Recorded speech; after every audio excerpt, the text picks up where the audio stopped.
সার সংকটের বিষয়টাও যদি বলি, সংকট অব্যবস্থাপনা নাকি সমন্বয়হীনতা নাকি কমিউনিকেশন গ্যাপ, এটাও যেমন জানা। একই সঙ্গে সরকারের যে মন্ত্রিসভার যে রদবদল হলো এবং আরও এটা হবে বলা হচ্ছে, সেই জায়গা থেকে এই মূল্যায়নকে আপনারা কিভাবে মূল্যায়ন করবেন? 2 মিনিট। জি, ধন্যবাদ আপনাকে। আসলে কৃষিমন্ত্রী বলেছেন, আমিনুর রশিদ বলেছেন যে সার সংকট নেই, কিন্তু তৃণমূলের বাস্তবতা সম্পূর্ণ ভিন্ন। আমার কাছে প্রতিদিন আমার নির্বাচন এলাকা কাহালনন্দী গ্রাম থেকে অসংখ্য কৃষকের ফোন দেয়, তার সার পাচ্ছে না। 30 বিঘা জমি চাষ করেছে, সে 1 মণ 2 মণের বেশি সার পাচ্ছে না।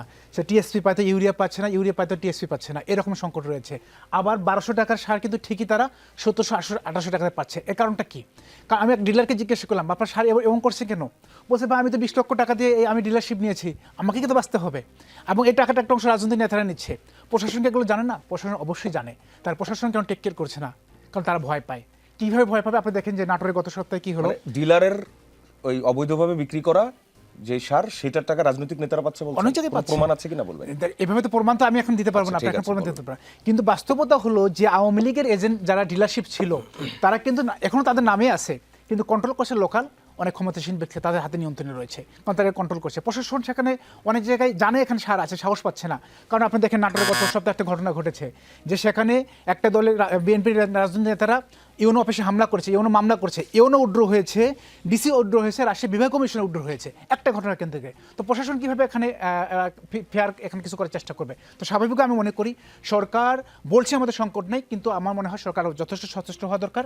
একই সাথে তৃণমূলের রাজনৈতিক নেতারা যেন অব্যবস্থাপনার কারণে এটিকে হাতিয়ার ইউজ করতে না পারে, মুনাফা লাভের জন্য ইউজ করতে পারে, সেদিকে খেয়াল রাখতে হবে। দ্বিতীয় যে বিষয়টি বলেছেন, এখানে সরকার রদবদল হয়েছে, আমরা তো আসলে জনগণ মনে করেছিল আরও অনেক মন্ত্রীর রদবদল হবে, অনেক মন্ত্রীদের বিরুদ্ধে বিভিন্ন নেতিবাচক অভিযোগ এসেছে, তাদের ব্যর্থতার বিষয় এসেছে, শিক্ষা সহ পানি সম্পদ সহ অনেক বিষয় এসেছে, কিন্তু সেখানে 2-1টি জায়গায় রদবদল হয়েছে আমরা দেখেছি। আমাদের মনে হয় সরকারের উচিত হবে যে মন্ত্রীরা ভালো পারফর্ম করছে তাদেরকে অবশ্যই রাখা, যারা পারফর্ম করছে না তাদেরকে সরকার প্রয়োজনে আমরা মনে করি পরিবর্তন করতে পারে এই জায়গাতে।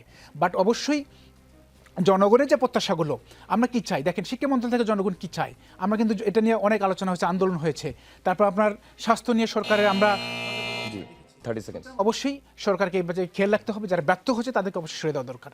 আর তাহলে আমি মনে করি জনগণের ইচ্ছার প্রতিফলন এখানে ঘটবে। যে আবার পরের টপিকে যদি আপনাকে দিয়ে আমি শুরু করি, সেটা আপনি বলছিলেন যে শিক্ষামন্ত্রীর কথা বলছিলেন, আন্দোলন হয়েছে সেটাও বলছিলেন, সেই আন্দোলনের বিষয়টাতে আপনার যে ইনভলভমেন্টের এই যে কথাটা বলছেন, এটার সাথে ব্যর্থতার কি সম্পর্ক?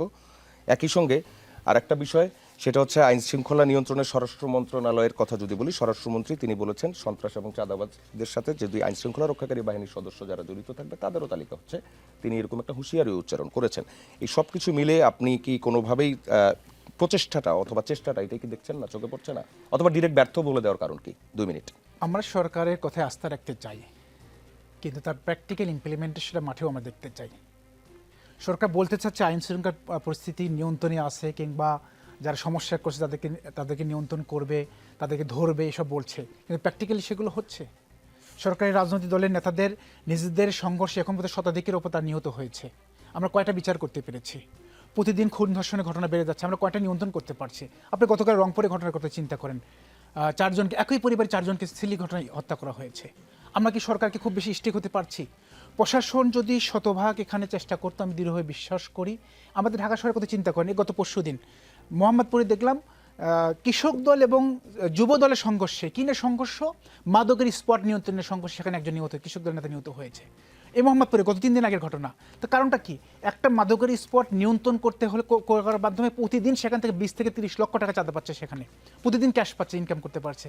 তো স্বাভাবিকভাবে এগুলো যদি আমি কন্ট্রোল না করতে পারি, শুধুমাত্র প্রশাসন দিয়ে আমরা কিন্তু তাদের নিজেদের রাজনৈতিক নেতা বলি, সন্ত্রাসীদের বলি, কিংবা সিন্ডিকেট বলি, তাদেরকে আমরা নিয়ন্ত্রণ করতে পারবো না।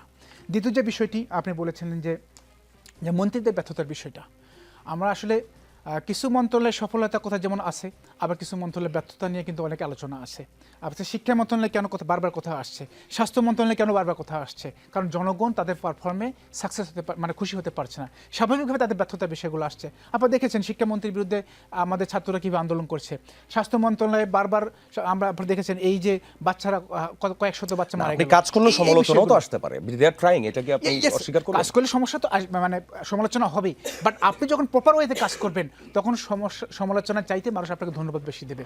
এটি স্বাভাবিকভাবে আমরা সবসময় দেখেছি, বাট সরকারকে অবশ্যই ট্রাই করতে হবে। আমরা কতটুকু ট্রাই করছি আমাদের সেটাই তো দেখতে হবে। আমাদের আপনার হসপিটালগুলোতে দেখেন কি পরিমাণ অব্যবস্থাপনা আছে। আমরা কয়েকজন আছে যে সরকারি হসপিটাল চিকিৎসা নেই। আজকেও দেখলাম একজন রাজনৈতিক নেতা হসপিটালকে খাবার টেস্ট করছে, যে চামচে আছে সেই চামচে টেস্ট করছে। জি